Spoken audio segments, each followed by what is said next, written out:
Hola, muy buenas tardes, estimados alumnos. Bueno, vamos a dar inicio a nuestra sesión. Tenemos el tema que vamos a abordar hoy es sobre los sectores económicos de la economía, sectores sociales y por otra parte tenemos lo que son los sectores económicos. Entonces para abordar esta distinción entre ambos sectores, vamos a tener que interpretar la clasificación de los tipos de bienes y su participación en una determinada economía. Para esto vamos a iniciar, les voy a compartir un breve video sobre la distinción de ambos sectores, el sector social y el sector económico, y posteriormente vamos a analizar entonces cuál es la influencia de la producción económica en el sector social y por ende en el sector de la toma de decisiones, que generalmente vienen siendo los sistemas políticos. Bueno, en ese orden de ideas vamos a proyectar por aquí nuestra breve presentación.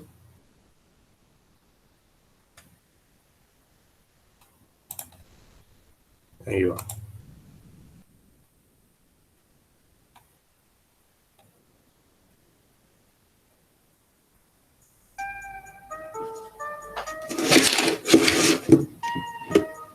Los sectores sociales en economía son los grupos que intervienen en la realidad económica de un país. Por lo general se clasifican en tres sectores: sector privado, sector público y sector externo. Sector privado.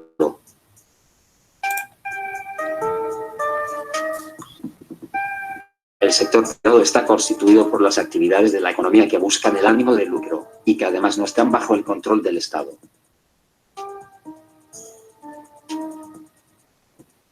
El sector privado son las empresas en manos de personas naturales. Usualmente el sector privado emplea a la mayoría de los trabajadores de un país y produce la mayoría de bienes y servicios.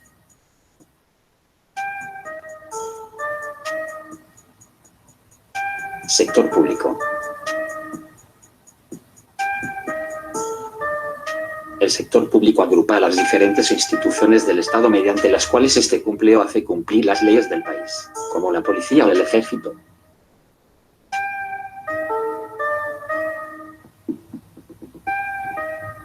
Incluye a las tres facultades primordiales del Estado: el poder legislativo, poder ejecutivo y poder judicial.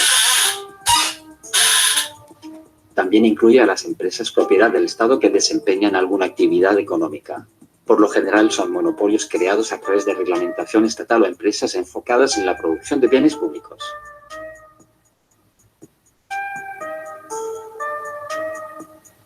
Sector externo.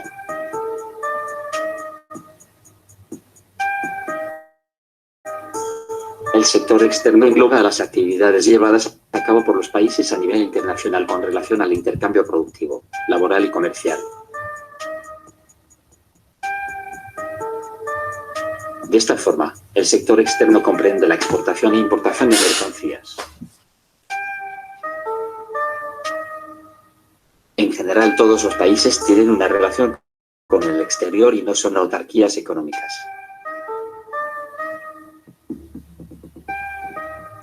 Finalmente, otro sector a considerar es el sector sin ánimo de lucro, también conocido como sector social o sector no gubernamental. El sector sin ánimo de lucro está compuesto por entidades cuyo fin no es obtener un beneficio económico, sino objetivos sociales o altruistas.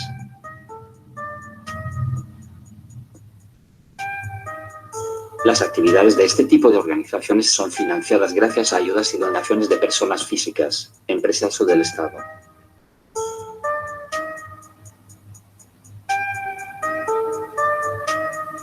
Para más información, visita actividadeseconómicas.org.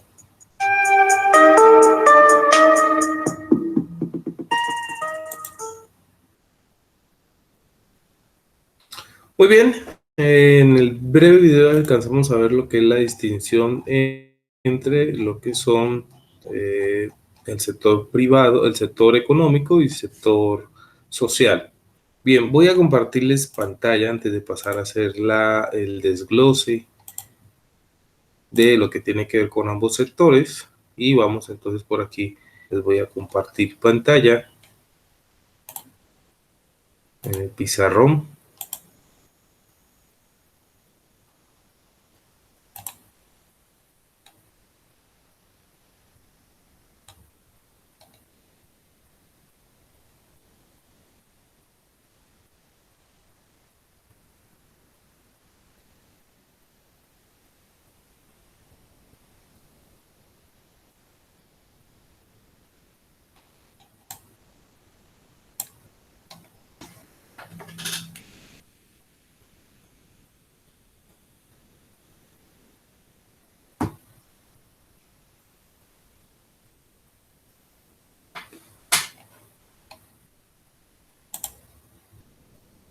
Entonces aquí tenemos dos criterios. Por acá por un lado tenemos lo que es el sector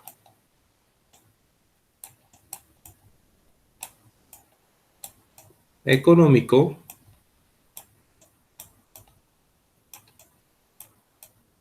y del otro lado vamos a poner lo que es el sector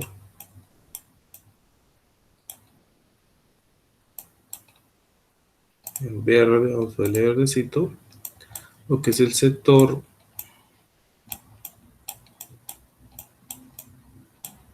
social. Entonces, ambas distinciones de estos sectores va a radicar en los objetivos o finalidad. Tengamos en cuenta que los objetivos del sector económico es perseguir utilidades. Entonces, aquí tenemos una clara clasificación y esto tiene que ver con las utilidades o ganancias. Entonces, aquí vamos a tener toda una estructura de beneficios de cualquier organización. Esa estructura va a estar explicada por la función de beneficios totales, que está representada a su vez por lo que viene a representar los ingresos totales, y pongo aquí las siglas iniciales, BT de beneficios totales, IT de ingresos totales, los ingresos totales menos los costos totales.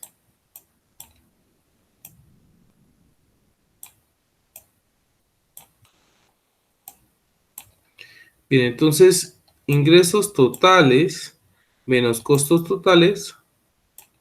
Esta diferencia representa unos beneficios o utilidades para cualquier organización que persigue utilidades como tal.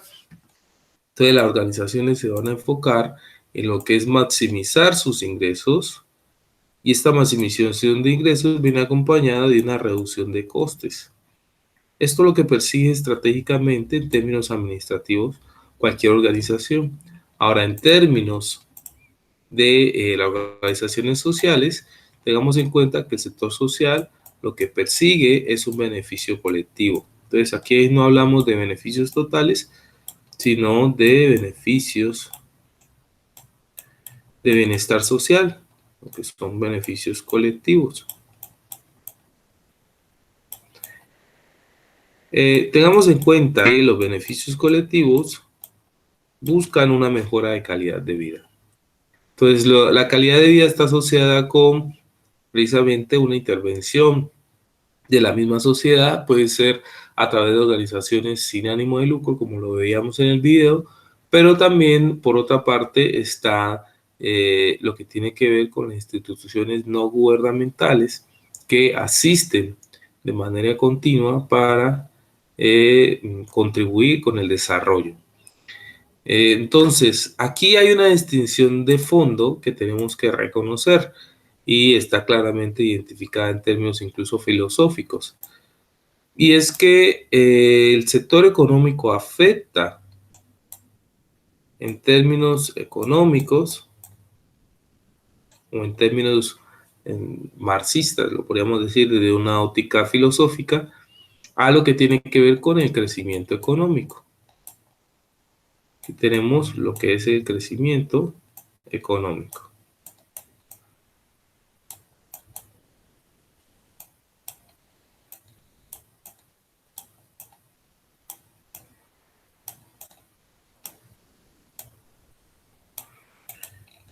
es decir, variaciones en el Producto Interno Bruto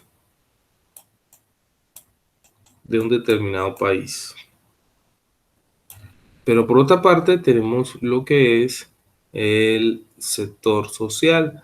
Entonces aquí vamos a hablar de todo lo que tiene que ver con elementos inspirados en lo que es el bienestar social y que inciden sobre programas de salud, vivienda, educación, entre otros elementos que tienen que ver con lo que es el desarrollo.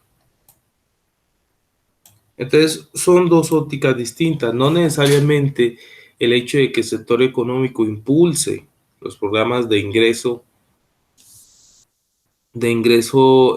a una determinada población, a un determinado país, que contribuyan en el aceleramiento del Producto Interno Bruto, no necesariamente esos matices de utilidad tienen que ver con o vienen acompañados de elementos asociados con desarrollo económico. Aquí vamos a ver que hay una clara distinción entre desarrollo y crecimiento económico. ¿A dónde está la diferencia? ¿Por qué muchas veces está este debate entre el sector económico y el sector social?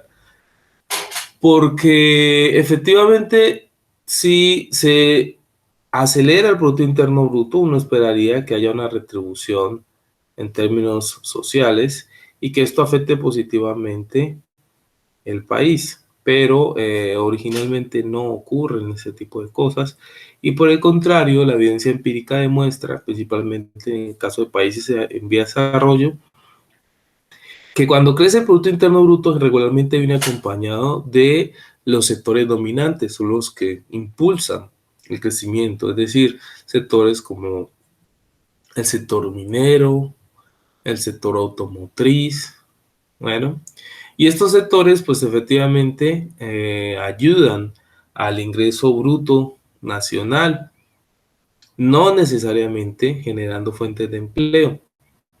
Entonces, si no se ven afectados elementos de calidad de vida como el empleo, pues entonces efectivamente aquí vamos a tener esta situación. Y es que si hay un crecimiento económico de un sector dominante y es foráneo, como pasa mucho en América Latina, que las empresas transnacionales contribuyen en el aceleramiento del Producto Interno Bruto, pero muchas veces no contratan mano de obra nacional y emplean, por el contrario, tecnología de punta. Entonces, eso que pasa, que es más la contaminación en algunos casos, que es generada porque las grandes industrias emiten dióxido de carbono pero no pagan regalías para cubrir los daños irreversibles medioambientales, ni tampoco generan fuentes de empleo determinantes. Entonces, en ese orden de ideas, sí afectan positivamente el crecimiento económico, pero no necesariamente el desarrollo. Entonces, ahí está la diferencia, la distinción. Bueno, y posteriormente hay algo aquí que yo creo que es importante recordar, y es que esta distinción también está asociada al tipo de bienes que produce un país. Entonces, un país que, como México, que transitó de ser un país netamente primario antes de la Segunda Guerra Mundial y luego se consolidó como un país productor de bienes y servicios del sector, bueno, prácticamente el sector secundario, se industrializó después de la Segunda Guerra Mundial y se especializó en la producción de bienes eh, del sector, bueno, en algunos países del sector industrial automotriz, de las maquilas también. Entonces, pues, después de esto, México, esa transición conllevó a que se vieran afectados tanto indicadores de crecimiento como el PIB, que se sostuvo a finales bueno, desde mediados de los 40 y finales de los 70, tuvo una senda larga, alrededor de casi 30, 40 años, creciendo a indicadores sostenidos a tasas sostenidas podríamos hablar del 5 al 7, del 5, 4%, indicadores que nunca se había visto en la historia económica mexicana, se comenzaron a dar durante este periodo de tiempo, pero posteriormente podemos ver que también va a haber un crecimiento importante en periodos posteriores. Entonces, México sí evidenció un crecimiento simultáneo con desarrollo a inicios de la Segunda Guerra Mundial. Pero la evidencia en otros casos de América Latina no fue así. Para el caso de países como Colombia, Brasil, pues experimentaron un periodo de crecimiento, pero acompañado también de la adopción de políticas neoliberales, las cuales impulsan y promueven la autogestión del mercado y la no intervención o poca y nula intervención del sector gubernamental en las actividades económicas. Por ende, se pudo ver que también las grandes transnacionales tuvieron un repunte en indicadores de crecimiento económico. No obstante, ese repunte no se vio reflejado en materia de desarrollo económico, sí en el Producto Interno Bruto, pero no necesariamente en elementos de desarrollo que estamos hablando de la medición de bienestar social. Entonces, en ese orden de ideas, ahí está una clara distinción de que ambos sectores muchas veces han trabajado en conjunto, pero también muchas veces se han trabajado de manera individual. Muy bien. Vamos entonces, continuamos por aquí. Voy a presentarles. Aquí tenemos entonces tipos de bienes. Esta clasificación es importante para comprender cómo la producción de bienes y servicios de determinado país tiene una relación directa con lo que tiene que ver con esta distinción entre el sector privado, el sector social y el sector económico. Entonces vamos a ver por qué hay una relación entre ambos elementos.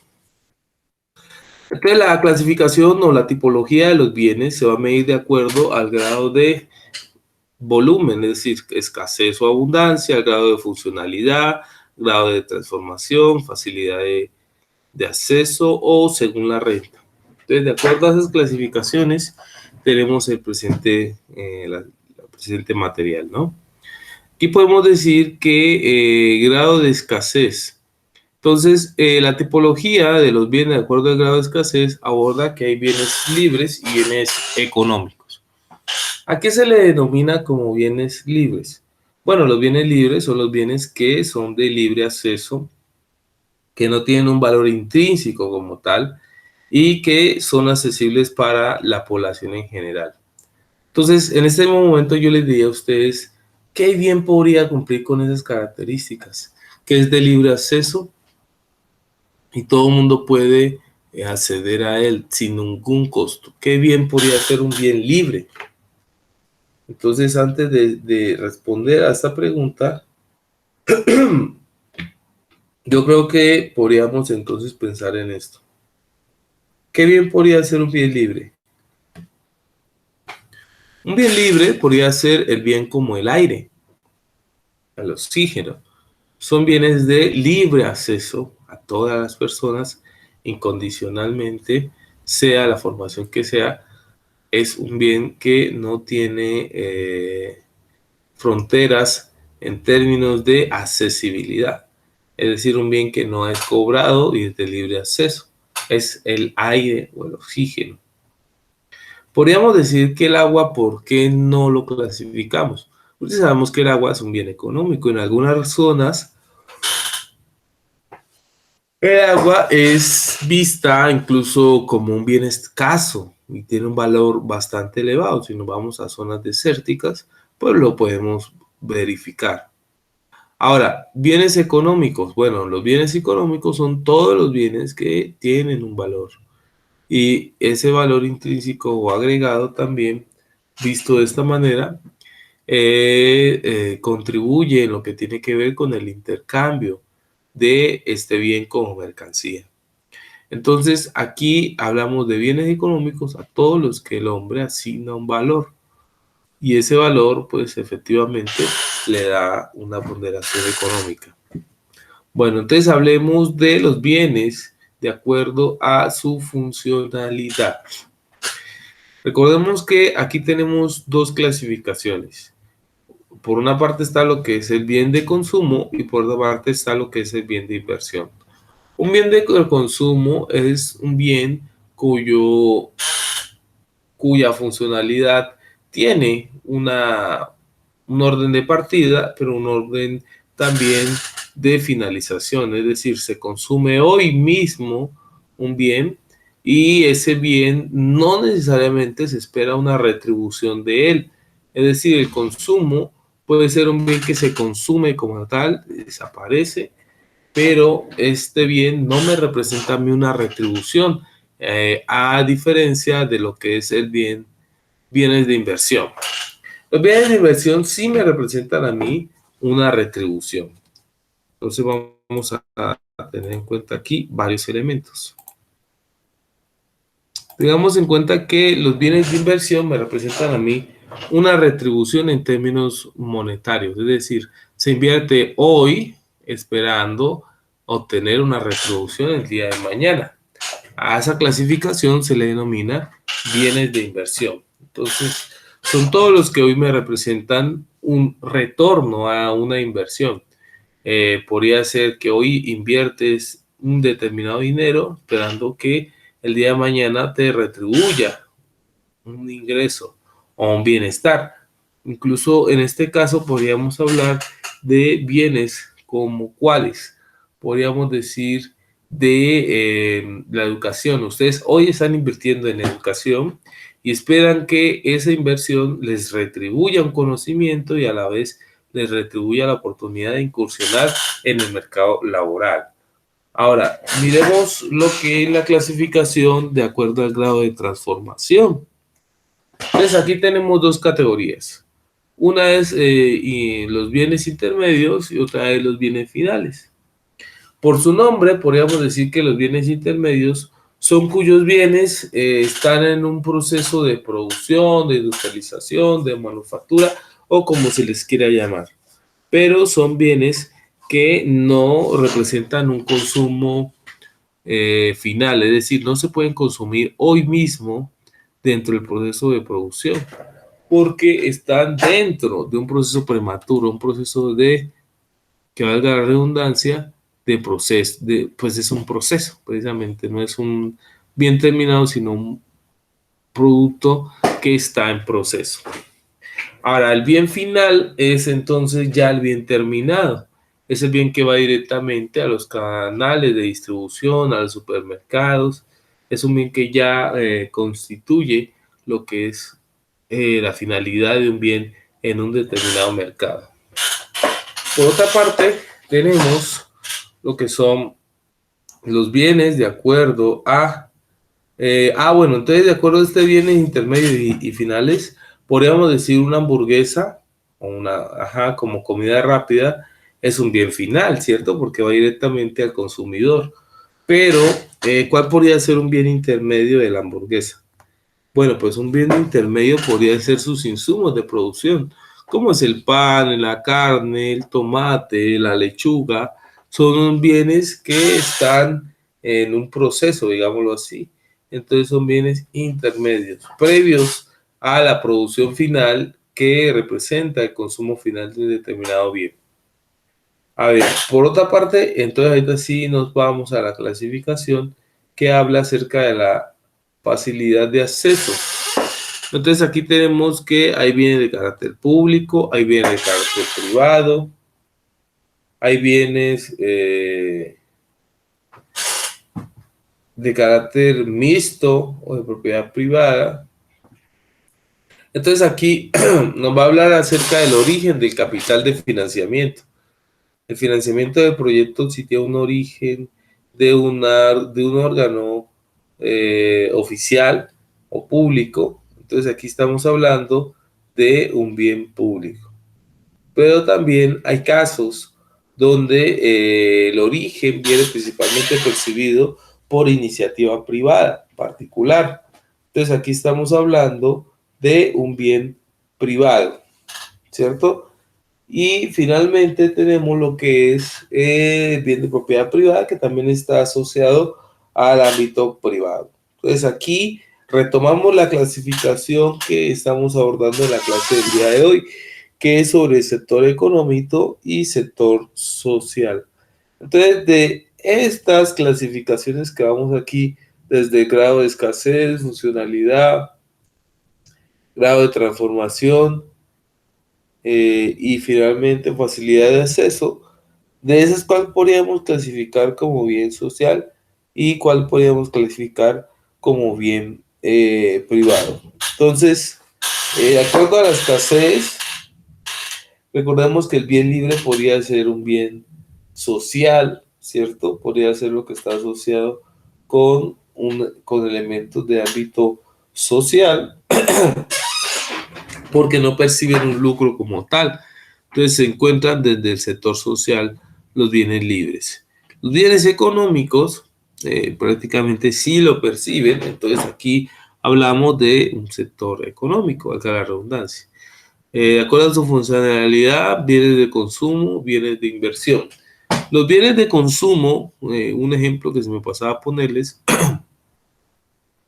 podría ser que usted el día de hoy tiene hambre y se consume algo, unos tacos. Entonces los tacos hoy usted se los consumió, hoy mismo desaparecieron, ¿cierto? Mientras que los bienes de inversión son opuestos, porque se dice que en un bien de inversión hay un proceso inicial de participación y finalmente hay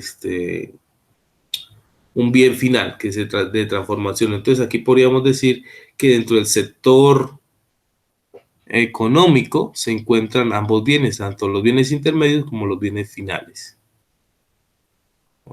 Bien de consumo y bien de inversión, perdón, está un ejemplo aquí.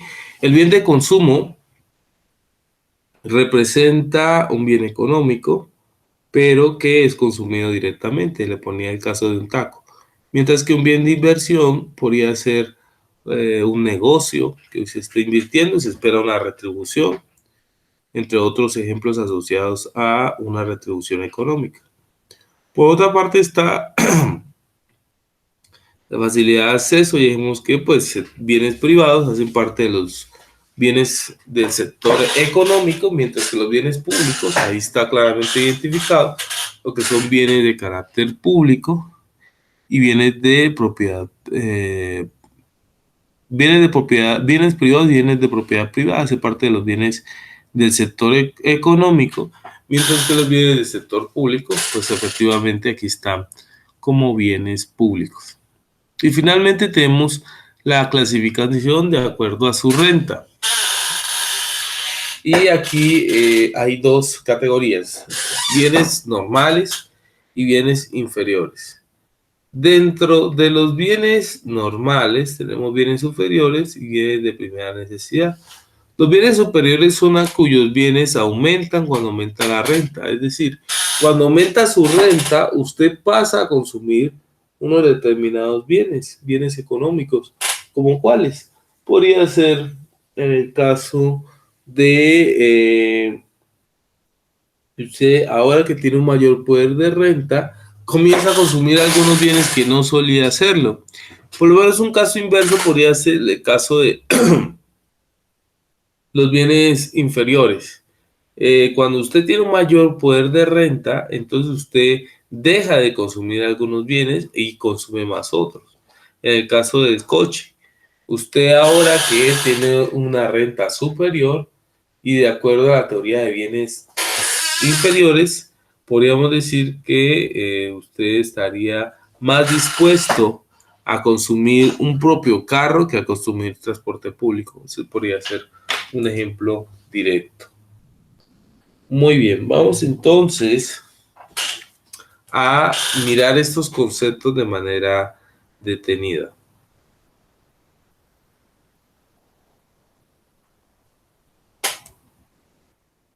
Vamos aquí a lo que son las definiciones. Ya se lo había dicho de manera general, pero vamos a verlo de manera individual. Entonces vienen según su grado de escasez. Aquí tenemos entonces lo que son bienes como cuáles, libres y económicos. Ya habíamos hablado un poco de esto en cuanto a la división de lo que tiene que ver con clasificación de sectores económicos y sectores sociales. Por acá aparte tenemos bienes de acuerdo a su funcionalidad, bienes de consumo, bienes de inversión, y ahí tenemos lo que es la presentación de ambos bienes en título. Finalmente, por aquí continuamos con otros elementos relacionados con lo que es el bien según su grado de transformación. Ya habíamos hablado de bienes intermedios y ahí pues se puede hacer hincapié en las materias primas, mientras que también tenemos lo que son bienes finales. Y bueno, aquí pone un ejemplo del pan. O sea, un bien de intermedio del pan, ¿cuál podría ser? Pues efectivamente podría ser la harina, ¿no? Bueno, acá tenemos por otra parte lo que son de acuerdo a la facilidad de acceso. Entonces hay bienes públicos, privados y finalmente de acuerdo a su renta. Y aquí hablamos de bienes normales, esa subdivisión entre bienes superiores. O sea, entre los bienes normales tenemos los bienes superiores, bienes de primera necesidad también. Están los bienes de lujo, que se clasifican como bienes superiores, aumenta la renta cuando aumenta el poder adquisitivo. Y por otra parte están los bienes inferiores, cuyos bienes disminuye el consumo cuando aumenta la renta. Cuando aumenta la renta, usted deja de consumir algunos bienes, pero pasa a consumir otros. Supongamos que aumenta su renta, usted efectivamente probablemente deja de rentar y comienza a invertir en algunos programas o proyectos de vivienda propia, ¿no? O lo mismo pasa con el caso de automóviles. Si usted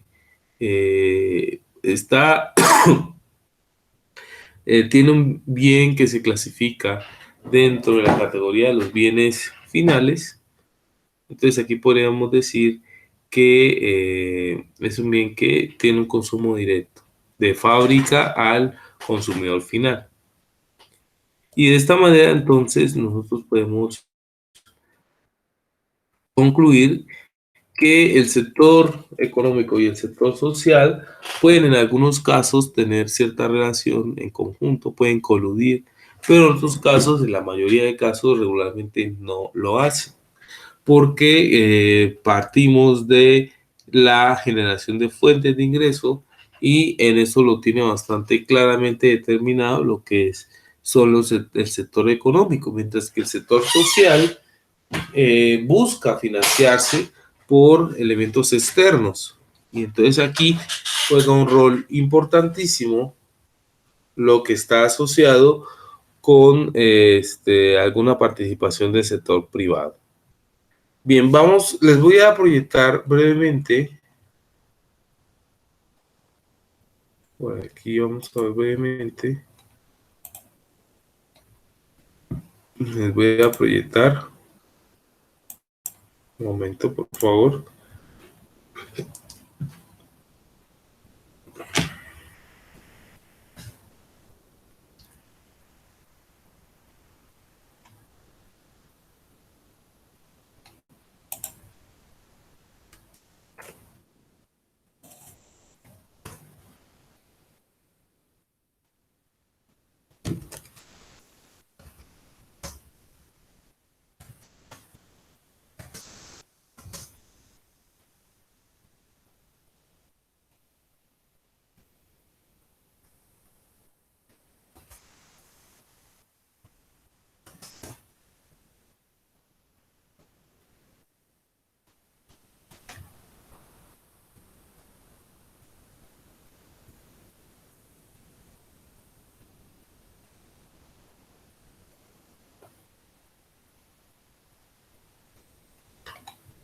sobre los sectores económicos de México.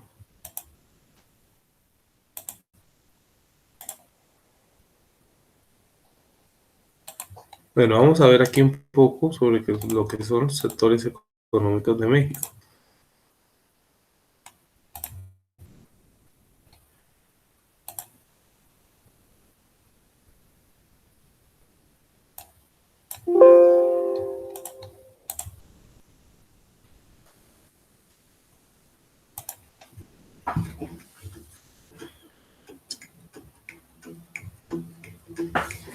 Nuestro país es un actor importante en el escenario internacional que mantiene su estrategia comercial para seguir diversificando el acceso preferencial a mercados internacionales e incrementar la participación de las pequeñas y grandes empresas mexicanas en las cadenas globales de valor. México cuenta con una posición geográfica estratégica que le permite llegar a muchos mercados en el mundo y ser reconocido como un destino altamente competitivo para la producción y la exportación de bienes y servicios. La economía mexicana está formada por el conjunto de actividades económicas que conducen a la producción de bienes y servicios. El conjunto de estas actividades productivas del país se dividen en 3 sectores económicos, que a su vez están integrados por varias ramas productivas.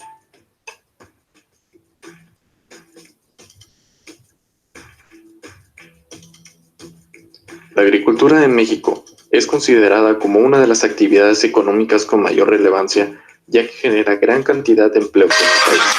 Es considerada como el sector productivo más importante desde un punto de vista económico, social y ambiental, ya que de esta depende la alimentación primaria de millones de personas, el incremento de la población productiva y la preservación y cuidado del entorno. En México existe cerca de 200 productos agrícolas que son cultivados dentro del país.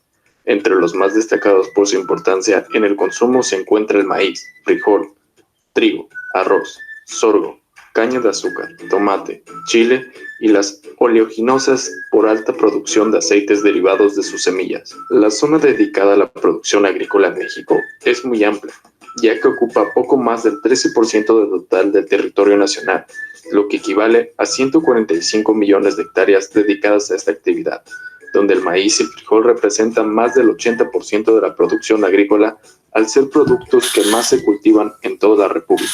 En la actualidad, México ocupa el 3er lugar en la producción de alimentos en Latinoamérica y el 12º a nivel mundial, con una producción estimada de 280 millones de toneladas de alimentos en lo que va del año.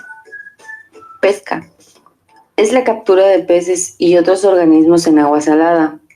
La mayor producción viene del mar, donde cada país tiene una zona económica exclusiva para navegar y pescar, de 370.4 kilómetros, o sea, 200 millas náuticas, de extensión de la costa hacia mar adentro. Fuera de ese límite, la captura de especies marinas es libre, pues se consideran aguas internacionales. México ocupa el 4.º lugar por su volumen de pesca. Los litorales de México.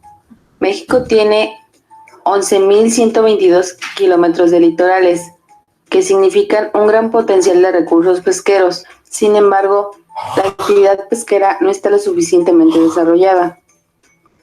Al 2010, las especies que más se exportan son en orden de importancia: la sardina, el camarón, el langostino y el atún de lata amarilla. ¿Cuáles son las especies que más se pescan en México? Las 5 principales especies fueron la sardina, con 872.640 toneladas extraídas. Después, los túnidos, que son el atún, bonito y barrilete, con 129.420 toneladas. Después le sigue el camarón, con 196.456 toneladas extraídas. La mojarra, 77.009 toneladas extraídas. Y por último, el ostión, con 42.250 toneladas. La pesca en ríos, lagos, lagunas y presas y esteros es menos representativa que la del mar, pero de gran valor para algunas regiones de México por su aportación alimentaria y económica. Muchas veces, para aumentar la productividad en estos cuerpos de agua interiores, se siembran peces u otros organismos acuáticos, como la trucha, lobina, bagre, camarón y langostino, que se producen mediante la acuicultura, actividad que desata en Veracruz, Hidalgo, Sonora y Tabasco. Minería. El sector minero metalúrgico en México contribuye con el 4% del Producto Interno Bruto Nacional. México en el mundo ocupa el primer lugar en la producción de plata a nivel mundial. Es el primer destino en inversión en exploración minera en América Latina y el cuarto en el mundo, de acuerdo con el reporte publicado por SNL Metals and Mining 2015. Es el quinto país con el mejor ambiente para hacer negocios mineros, de acuerdo al reporte de la consultora Beher Dolbear, publicado en agosto de 2015. El sector minero metalúrgico en México, al mes de julio de 2015, generó 352.666 empleos directos y más de 1.6 millones de empleos indirectos, de acuerdo con el reporte del Instituto Mexicano del Seguro Social.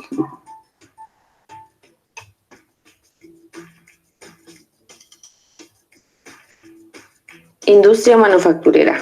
Es la actividad económica que transforma una gran diversidad de materias primas en diferentes artículos para el consumo. Está constituida por empresas desde muy pequeñas, como por ejemplo las tortillerías, las panaderías y los molinos, entre otras, hasta muy grandes conglomerados, entre los cuales tenemos armadoras de automóviles, embotelladoras de refrescos, empacadoras de alimentos, laboratorios farmacéuticos y fábricas de juguete, por mencionar algunos. De acuerdo con los productos que se elaboran en ellas, la industria manufacturera se clasifica en 10 tipos de actividad. La 1 son productos alimenticios, bebidas y tabaco. El 2, maquinaria y equipo. 3, derivados del petróleo y del carbón.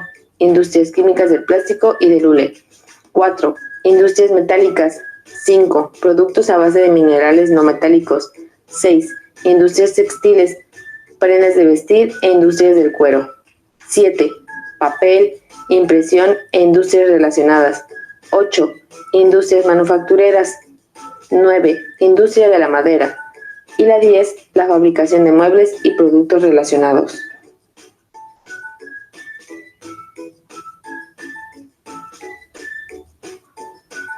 En los últimos años, México ha impulsado diversos sectores estratégicos para su comercio, con el propósito de atraer inversión extranjera. México cuenta con una amplia red de tratados y acuerdos comerciales con 43 países, que le ha ayudado a atraer empresas extranjeras interesadas en invertir en este país, lo que ha impulsado en gran medida el desarrollo de su comercio. México cuenta con grandes facilidades para el desarrollo de negocios, gracias a su entorno cultural favorable, que le ha permitido establecer importantes vínculos con economías de Europa, Asia y América Latina. El sector turismo es uno de los principales ejemplos en los que México ha impulsado su inversión. Según datos del estudio Panorama de la Actividad Turística en México, realizado por el Consejo Nacional Empresarial Turístico y la Universidad de Anáhuac, en el 2015 este país registró un incremento de 8.5% en el gasto de los visitantes, cifra que superó el récord obtenido en 2008. La cultura representa un mercado atractivo para la inversión extranjera.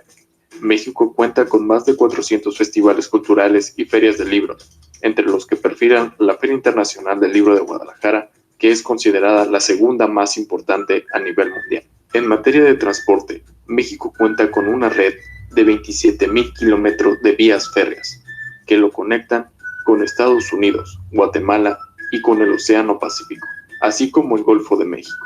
Asimismo, tiene diversas terminales de distribución interiores comunicados con los distintos puertos marítimos, como el puerto de Lázaro Cárdenas y la Administración Portuaria Integral de Veracruz.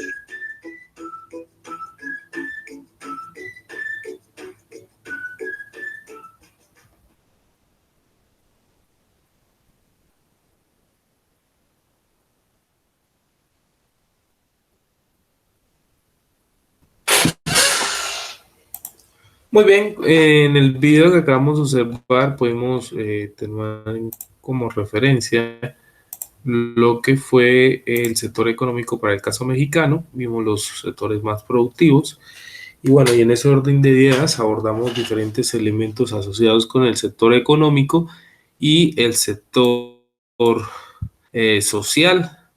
Para el caso mexicano podemos decir que hay diferentes organismos que asisten, como es el caso de organismos internacionales, como el PNUMA, que es un organismo de la ONU, Organización de Naciones Unidas, que lo que busca es promover el desarrollo social, entre otros organismos, como incluso de la Organización Internacional del Trabajo, como organizaciones ambientales, que también están ahí asociadas al bienestar social, y diferentes organismos que hacen parte del sector social sin ánimo de lucro.